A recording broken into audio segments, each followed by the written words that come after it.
Welcome back, Visions fans. Ready Player Will here. Today going over healing power and clearing up a misconception that I had about how it worked. And I'm going to go through the exact mechanics of how we now understand it to work with healing power up, but also healing power down. So getting into it, where is healing power in the game? This isn't every instance of it, but just some examples of where you can find it, just so you can be aware of when it's influencing your calculations. There are passive abilities on certain characters. So for instance, Velis has Everlasting Snow passive, that's healing power 20 to himself. Resnick has a buff, that's an ability buff that teaching some self-preservation gives themselves a healing power up of 30. You can also get it from Truststone passives, either on the defense or spirit set bonus that gives healing power of 10 to the person who is holding the stone.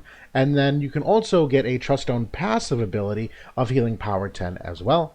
There's also equipment like the Rune Staff that is healing power 15 as well. And then finally, map effects, as we saw in Class Match recently, where they had healing power down of 50. Now, so how does that healing power actually work? Well, my original misconception was that I was under the impression that healing power 10, like many other of the way things are graphically shown in the game, was an addition to the modifiers. So Kiraga's healing power of 210, I had thought healing power of 10 meant 210 plus another 10 is 220. That is not the case. Now, what I did know was on certain abilities like regen or characters that had a self-absorb ability, that healing power 10 simply increased that percentage by 10%. So if someone regenerated 30% of their health on attack, it would really regenerate 33%. That's 10% of 30. What I didn't know was that it actually increases or decreases the modifier itself by that percentage. So healing power of 10 makes Kiraga go from 210 to 231, which essentially means you increase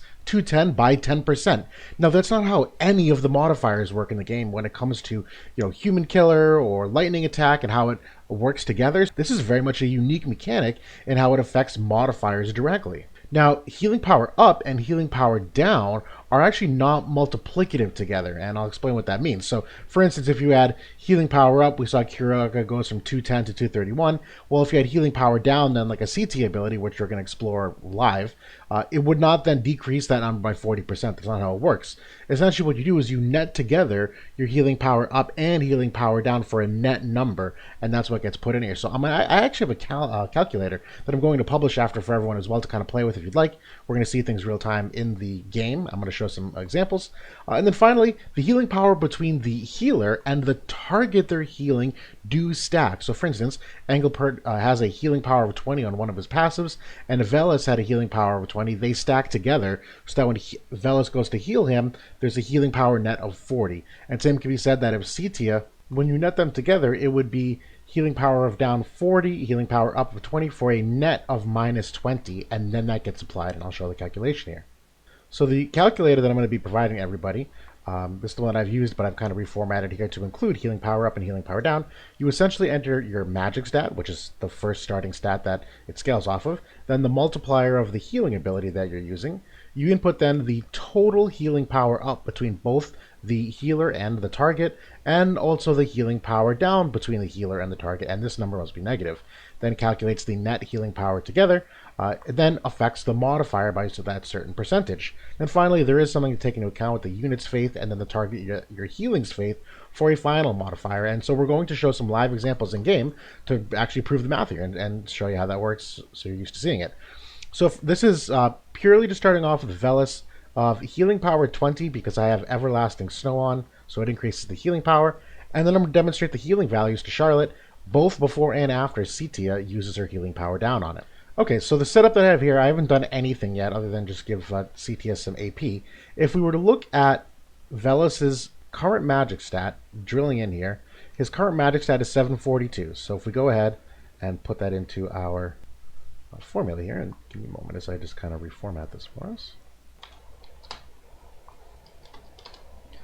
742 magic. Now we know Velis has 20 healing power. So right now, as it stands, when he goes to heal this Charlotte, it should heal for 2747 because she's at 50 faith as well. So if we go ahead and apply snow healing to her, 2746, it's about the same. It's off by 1. That's that calculation. But now, if we instead have Cetia use her healing power down on Charlotte, we're going to have her cast thermal exposure. Now this reduces Charlotte's healing power down by 40. And we go ahead and have Velis now use the healing power. So if we applied negative 40 healing power to Charlotte, the total healing should be 1831. Let's find out if that's the case. 1831. That's how healing power is applied.